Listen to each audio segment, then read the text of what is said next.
Bonjour à tous. Aujourd'hui, nous allons aborder une notion d'optique, le grossissement. L'image reçue des objets spatiaux a besoin d'être agrandie avec des instruments optiques. En effet, la grande distance nous séparant de ces objets rend leur image très petite. Les télescopes, et plus particulièrement les oculaires des télescopes, remplissent cette fonction.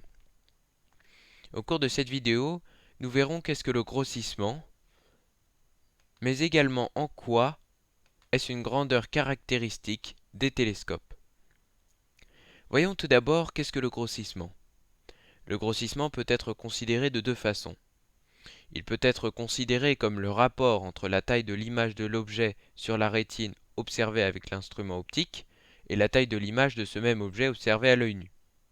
Il peut également être considéré comme le rapport entre la distance estimée par l'œil entre l'observateur et l'objet lorsqu'il observe l'objet avec l'instrument et sans. Cependant, ces définitions ne sont pas viables car on ne connaît pas la taille d'une image sur la rétine, ni la distance nous séparant d'un astre lorsqu'on l'observe avec un instrument optique. Le grossissement est en fait égal au rapport entre la dimension angulaire obtenue à l'aide du télescope et la dimension angulaire perçue à l'œil nu. Petit rappel, les dimensions angulaires sont ici les angles formés par les extrémités de l'objet et l'œil. Voici un schéma de la configuration géométrique de l'observation. Ensuite, comment calculer le grossissement d'un télescope, me direz-vous?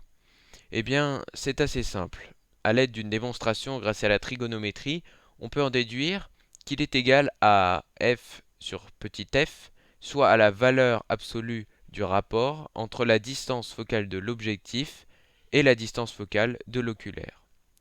Pour les plus curieux, la démonstration sera dans la description. Et bien voilà, au cours de cette vidéo, vous avez appris à définir le grossissement et vous pouvez désormais calculer celui de votre télescope.